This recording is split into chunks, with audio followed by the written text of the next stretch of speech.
Today we're looking at those dynasty trades. We're looking at player values. We're going to see how we can move these players in the future or whether or not we really want to. We're going to look at the advanced analytics. We're going to look at their situations and everything else. But before we dig in, you need to click that subscribe button right now. We're here every day talking football. We're here every day talking trades, looking at rookies. You just pop on in, watch a video or two, go on about your way. You're going to be knowledged up. Click that button.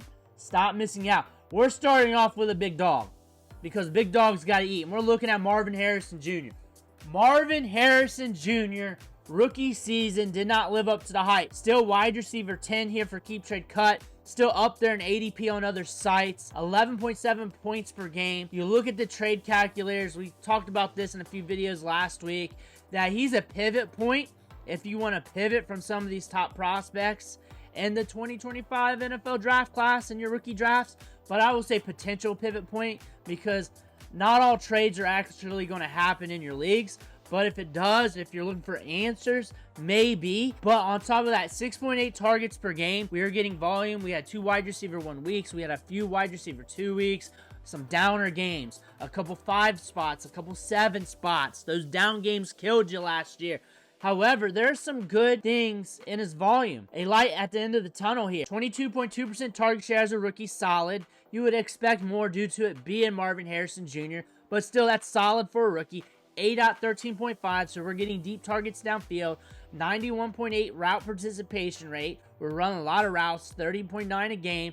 That's a lot. That's up there. Air yards, 6th among wide receivers. So targets are deeper downfield, which that is an indicator of targets not being accurate because those are higher acuity targets, harder targets to convert. You see that a rank of 92 among wide receivers with a 5.8 target accuracy rating per player profiler. Target separation, 107 deeper targets downfield, but still, you got Kyler Murray back there throwing the ball. So you got some things to look at here with Marvin Harrison Jr. But when you look at the volume, you look at the air yards, we might take a step forward this year. It ain't too bad.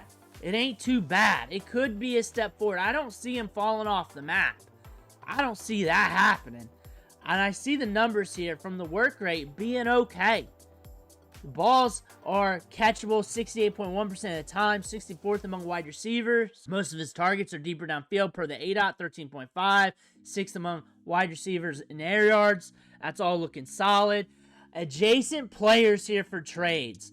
Big-time wide receivers that are not the big-time wide receivers. That's all I can really say. Like, when you look at a thing like this, we know it's not built in concrete. We know ADP's not built in concrete, but that's a gauge.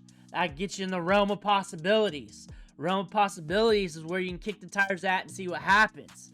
And we're seeing on the calculators, we saw that in a few videos I did last week, that they're suggesting top-tier picks in this year's rookie draft class could be a pivot point to Marvin Harrison Jr. if you want to make that move. If that's a possibility in your draft, and it is what it is if it happens. Jackson Smith-Njigba, another big-time wide receiver, and his stock was pretty low going into the 2025 season. He was an easy buy at that price tag.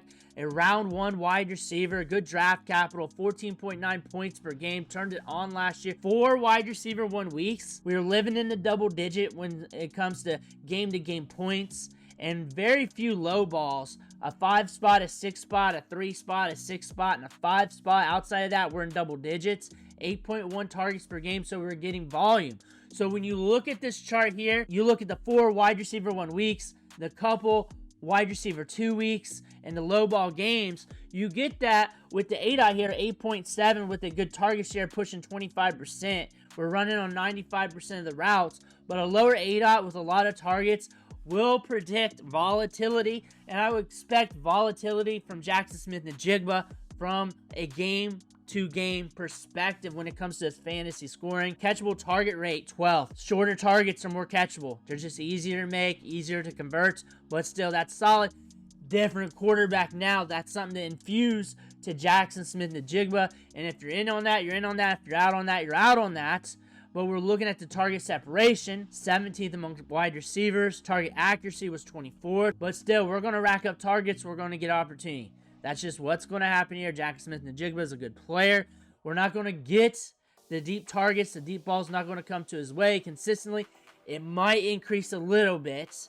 Now I'm going to argue against myself. That might increase a little bit with the new quarterback, with Sam Darnold back there. It might go to 9 to 10. It might do that, and that might stabilize your bottom production there a little bit. But you are getting good volume here from Jackson Smith-Njigba. And again, the pivot point are expensive wide receivers, expensive asset, Trey McBride's, top-end picks. He's not cheap. He's expensive. And if you want him, you got to pay up for him.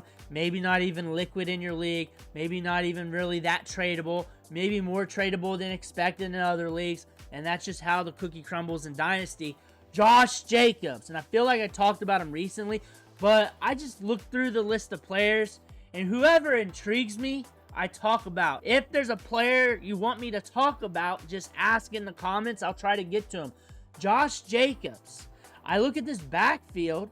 We just drafted a running back in the 3rd round last year.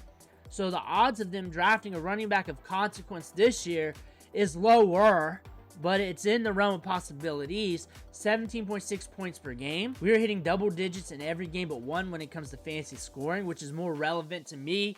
And the points per game, the ranking in points per game is what are you doing week to week? How are these points being scored? Are you scoring all these in like 3 games? Or are you very stable? On top of that, you're looking at the opportunities down below here. And we're one of the top running backs in the league when it comes to opportunities. And we see this with the opportunity share. 17th among running backs. Carries, we're getting 17.7 per game. With it being ranked 6, you figured it'd be higher for the opportunity share among running backs. But the routes ran is low. 7.5 a game. We're not getting many targets with 2.5 targets per game. So there could be volatility in future production, considering we're not getting many targets. We're not even running many routes. That is something to pay attention to. If you're worried about the age, there are some numbers here that indicating that we still got some tread left on the tires. Evaded tackles, 2nd among running backs. Yards created and yards created per touch, 15th and 2nd among running backs, which is fine, which is okay. Everything's looking dandy when it comes to just explosive rate, juke rate, 10th among running backs. Things are fine here. The volume's fine. Getting carries, 1,300 yards, 15 touchdowns, RB14 in value. So you're getting good running back production, good workload, and a guy that's pretty stable here in an okay situation. I say okay because I think every team in the National Football League has the potential to draft a running back and make some sort of impact, no matter who's the starter. And long-term is long-term. This is Dynasty. 2 years down the road is different from now. And we're looking at his contract, too. We're locked in for a good bit. Now, we got a potential out this year. Next year, 2026, things might get restructured or moved around, but we might be locked in for a little bit. Or they may have to cut him, depending on how the season goes. We are 27 years old. The age cliff is there. But if you play your running backs like the redraft and you're only going a season at a time because running backs break down, they get hurt, situation changes, then you might be all right. If you're looking for more of a 3-year window, then you might be looking to move if you're not in it to win now. And you're looking at the adjacent players. Like I said, it's not all in concrete. We do have some value here. I think people will pivot to Quinshon Judkins and hold on him tighter. You got Chase Brown here, who's very explosive. I look for people to hold on to him, but they're also worried about the draft. Kenneth Walker is very explosive. I don't see Seattle just jumping off the bit to get running backs in this draft. You're looking at some other wide receivers. The pivot point's going to be very hard with Josh Jacobs. You might take a little L in value when it comes to trade negotiations if you're looking to do that. But honestly, it's really dependent on your style and strategy at the running back position. Christian McCaffrey. When we're talking about styles and strategy, this is a big one. Do you trust him going into 2025? Do you think we're going to get the old CMC back? Do you feel that way? I think the NFL draft might show us a thing or two about that, because if he's hurting on the mend and they're hiding it because they've done that before, they're probably going to draft the back to go with Isaac Rondo earlier than expected. But if they wait 6th, 7th, 5th round for that other running back, then we might be in the clear, but that's also not a guarantee. It's also not a guarantee. That being said, you look at his opportunity share and the short amount of games he played in. 71.9%, 12th among running backs. Again, we were ramping up. We only played part of the Bills game. 19 targets. We're getting work in the passing game. 4.8 targets a game. We're still getting used in the passing game. We can still be productive. We do have an RB1 week and an RB2 week to his name. Jordan Mason's gone. Isaac Garondo's there. If Christian McCaffrey can't go, they're probably looking to get another running back. They're probably looking at this draft rather hard and thinking about that. But if they feel good about him and they're honest, saying he is fully healthy, they'll show their hands. They'll build around this team. They made a lot of moves. They got to do a lot of retooling on this team, this offense, and everything else. Going running back might be too big of a luxury if they feel that Christian McCaffrey's healthy. The draft's going to tell us some stuff. And when it comes to selling him, I believe that's going to be a risk a lot of people don't want to take on. I think ADP value, keep trade cut value, calculator value isn't really going to be true because it's going to be different league to league. And some people might buy in closer to training camp. Closer to training camp, he looks good and healthy on the field. That's when the movement's going to happen. I don't think it's going to be super liquid. And if he's going to be liquid, it's going to be at a little bit of a discount. And it's going to be a discount compared to ADP because unless you're absolutely hurting at running back, or if you're a win now team and you need another running back and you're looking to get a discount, that's the only ways it's going to happen. Keon Coleman. I was on a podcast a few weeks ago and they were talking about Keon Coleman. I didn't get the opportunity to really talk about him. And they were trying to project out his career. And I got some markers and things to look at with him.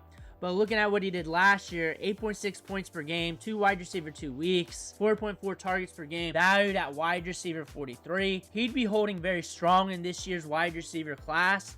And looking at what he did last year, 15.5 targets a game, an ADOT of 15.2. What does that tell you? What does that tell you? What do I say about that? Because we also cover redraft, DFS. We look in these numbers week to week and how they can be different week to week in the micro. That lets us know that there could be big time volatility with this player. We're young, we're developing, targets might go up. He's not running short to the line of scrimmage. He's going deep. He's getting YOLO balls. And he's going to be a volatile asset in the future. That's what he's going to be. As long as he's running routes on the field, if he's seeing a 77% route participation rate or more, he's going to be a volatile wide receiver in fantasy football. He's going to be up and down. He might get you 3 to 5 wide receiver 1 weeks a year. Once he's developed, once he's poised, due to those deep balls, those splash plays, and a bunch of nothing burgers. That is probably the highest probability of outcomes for Keon Coleman because of his skill set, the contested catch point, and whether or not you play DFS, or if you like to have a gamble in your lineup, or if you like to go week to week, you're going to like him or not. You might hate that type of asset and you want to stay clear. You want something stable. You want an asset that gains in value. You want a different type of asset. I see a lot of volatility, kind of sort of like Gabe Davis, but a different type of player, but similar type of usage, deep balls downfield, one brought in here and there. Next thing you know, there's a couple wide receiver 1 games on the season, and he's giving you some splash production. But it's not going to be predictable. It's going to be hard to figure out the trends for that, and it's going to be random. Adjacent players, he's still cheap, but there's some good pivot options in the rankings, ADP, keep trade cut, calculators to look at here. But a young wide receiver that's relatively liquid in the markets that you may want to pursue. And if you don't like this year's wide receiver class, you kind of liked them last year. You like the Bills. You like the situation. They did add a wide receiver this year. Maybe at a certain sticking point in your draft, maybe you kick the tires, see what happens. And that's about it. You see what happens. You kick the tires. You get them. You get them. You don't. You don't. But it could be a good pivot point if you're not liking the wide receivers on the clock. You're down with the running backs that are on the clock, and you want to make a move, maybe, if you want to. Rachaad White. Rachaad White is going into a very pivotal season here. RB45. Bucky Irving killed it last year as a rookie, so we expect him to ascend a little bit more, at least hold stable. 12.8 points per game, 3 RB1 weeks, 5 RB2 weeks, mostly in double digits. We do have a 4 spot, 8 spot, 3 spot, 9 spot, and another 8 spot there. 3.6 targets per game, but we got games where we can rack up 8, 7, 6 targets. So when the volume's heavy, it's heavy, and it's usually in the passing game. Bucky Irving came on strong at the end of the season as well. But when you look at Rachaad White, his opportunity share, 41st among running backs. Routes ran, though, 3rd among running backs. Ranked 45th among running backs right now. That's with the rookies infused. That seems like the right price tag, honestly. Long-term wise, why do the Bucs need to keep him? He fits well with Bucky, though. They like to use 2 running backs at the same time. They use him in the passing game. Not the most efficient running back between the tackles, but yards created last year, 20th among running backs, and per touch, 3rd among running backs. Evaded tackles, 33rd. Route participation, 4th among running backs. He gets work in the passing game. If you're looking for a money ball running back, getting work in the passing game, there you go. I would also advise Sean Tucker as a stash just in case. You also got the draft here, but indicators are saying, hey, they don't need to look at the draft. You're looking at the first couple rounds of the draft. Defense is going heavy to them, and a lot of mock draft simulators where it's hard to make that investment when you got Bucky Irving there. Rachaad White here, a money ball play that could give you volatile production. Nothing that you're holding on as an asset for Dynasty. You look at the contract. You got a little bit of time. After this season, we're probably gone though. We're going somewhere else. And this running back landscape's going to change after the season once these running backs are in the system, those rookies. And that's going to change things up. The thing about him is good at catching the ball out of the backfield. I don't look for him to command a tremendous deal. So if they want to re-sign him, it ain't going to kill him. And they may like him. That's the thing about him. It's all going to be according to the season. I don't expect this contract to end and him be expired out of the league. We'll probably have another place to stomp around at before we set it sails. But Rachaad White can catch the ball in the backfield. You play redraft at running back. You play short term at running back. He's cheap. He could be a money ball option. Najee Harris, RB25. Not in money ball range, but we're in a good situation here with the Chargers.